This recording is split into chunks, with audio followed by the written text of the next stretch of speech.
Assalamualaikum warahmatullahi wabarakatuh. Kembali lagi bersama Pak Nukman.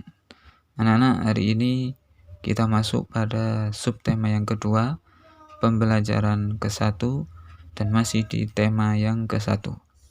Anak-anak, sebelum kita mulai pembelajaran, marilah kita berdoa bersama dengan baca Bismillahirrahmanirrahim. Mudah-mudahan pembelajaran pada hari ini bisa berjalan dengan lancar. Anak-anak, pada pembelajaran sebelumnya, kalian sudah banyak belajar tentang indahnya keberagaman budaya Indonesia, kan? Nah, sekarang kamu atau kalian semua akan belajar tentang menjalin kebersamaan dalam keberagaman agama. Pertama-tama, kita akan kembali berlatih untuk mencari gagasan pokok dan gagasan pendukung dalam sebuah paragraf. Jika anak-anak masih bingung, anak-anak bisa melihat dan membuka video-video sebelumnya tentang gagasan pokok dan gagasan pendukung. Perhatikan teks berikut. Mari kita baca bersama-sama dan kita cari gagasan pokok dan gagasan pendukungnya. Anak-anak juga bisa melihat pada halaman 75 di buku tema masing-masing. Bekerja sama dalam keberagaman. Edo dan kelima temannya mendapat tugas untuk melakukan percobaan tentang bunyi. Sepulang sekolah, mereka berkumpul di rumahnya. Setiap orang sudah menyiapkan peralatan yang dibutuhkan. Lani dan Siti membawa beberapa kaleng yang sudah dilubangi. Udin dan Penny membawa benang kasur. Mereka berkumpul di halaman depan rumah. Keenam sekawan siap bekerja sama melakukan percobaan. Pada paragraf yang pertama ini, kira-kira mana yang termasuk gagasan pokoknya? Kalau kita melihat paragraf ini, maka gagasan pokoknya terletak di akhir paragraf, yaitu keenam sekawan siap bekerja sama melakukan percobaan. Untuk paragraf yang kedua dan yang ketiga, silakan anak-anak bisa cari secara mandiri di rumah dan menulisnya pada diagram yang sudah tersedia.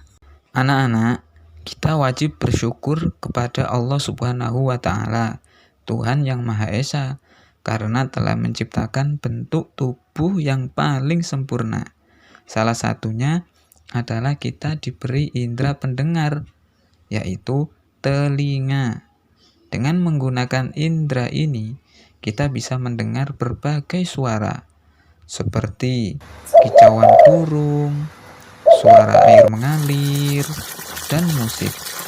Kira-kira apa saja bagian dan fungsi indera pendengar kita? Hal apa yang perlu kita lakukan untuk merawatnya? Dan juga bagaimana telinga merasakan getaran? Mari kita simak video berikut. Dia mempunyai dua pasang telinga yang terletak di samping. Sebenarnya yang bisa kita lihat hanyalah bagian luar dari telinga saja. Telinga sendiri sebenarnya dapat dibagi menjadi tiga bagian, yaitu bagian luar, bagian tengah, dan telinga bagian dalam. Telinga bagian luar terdiri atas daun telinga dan lubang telinga. Daun telinga ini berfungsi untuk menangkap gelombang suara. Lubang telinga fungsinya adalah sebagai jalan masuk bunyi ke dalam telinga. Telinga bagian tengah terdiri dari 1.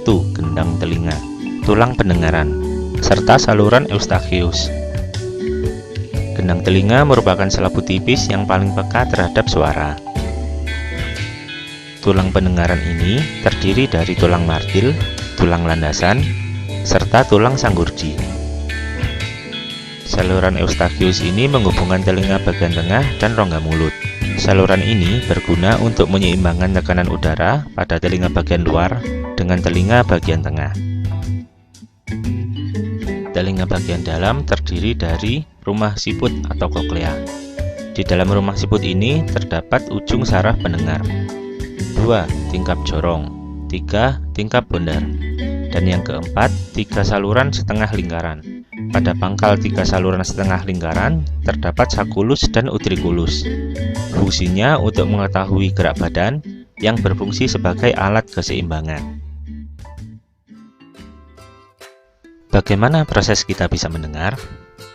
Terlebih dahulu kamu harus tahu bahwa bunyi-bunyian bisa sampai ke telinga kita melalui udara sebagai gelombang suara. Karena itu di luar angkasa kamu tidak akan bisa mendengar suara karena tidak ada udara di sana. Pertama-tama udara melewati lubang telinga menuju ke gendang telinga. Getaran gendang telinga kemudian ditangkap oleh tulang-tulang pendengaran dan disalurkan sampai mengenai tingkap jorong dan koklea. Akibat getaran tersebut, maka cairan limfa di dalam koklea akan ikut bergetar. Getaran dalam koklea akan ditangkap ujung saraf pendengar dan disampaikan ke otak. Kemudian otak akan memberitahu kita apa yang kita dengar.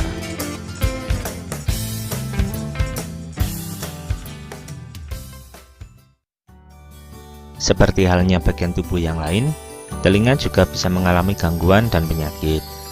Contoh gangguan dan penyakit pada telinga yaitu tuli. Tuli yaitu berkurangnya kemampuan telinga untuk mendengar.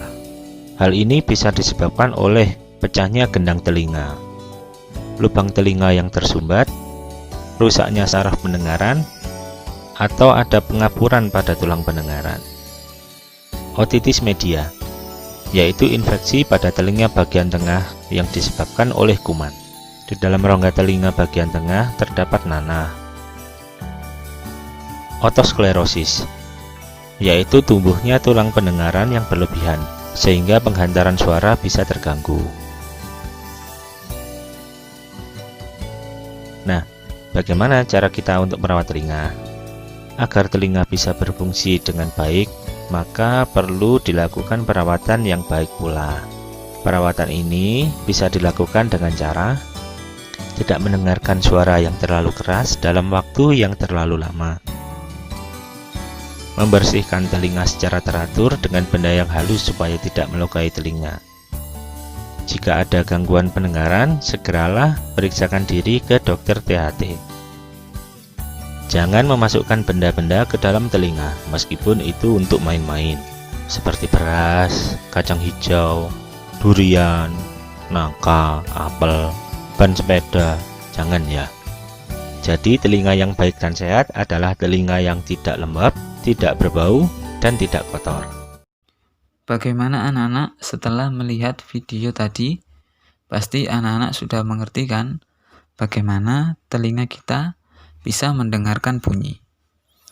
Anak-anak, dengan indera pendengar, kita dapat mendengar bunyi-bunyi yang berbeda, termasuk keanekaragaman bunyi yang berasal dari tempat ibadah dapat pula kita dengarkan.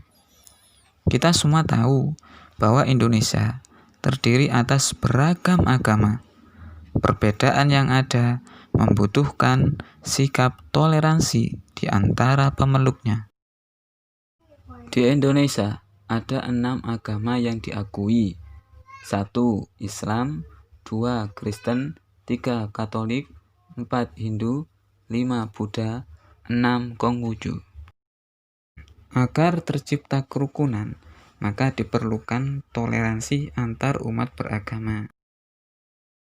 Di antara macam-macam sikap toleransi antar umat beragama, antara lain 1. Menghormati agama yang dianut orang lain.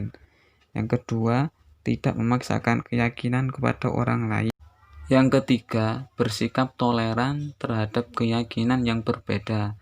Yang keempat, melaksanakan ajaran agama dengan baik. Itulah sikap-sikap toleransi antar umat beragama agar tercipta sebuah kerukunan. Demikianlah pembelajaran hari ini. Mudah-mudahan apa yang disampaikan Pak Nukman bisa dipahami. Dan sampai bertemu pada pertemuan yang akan datang. Terima kasih. Wassalamualaikum warahmatullahi wabarakatuh.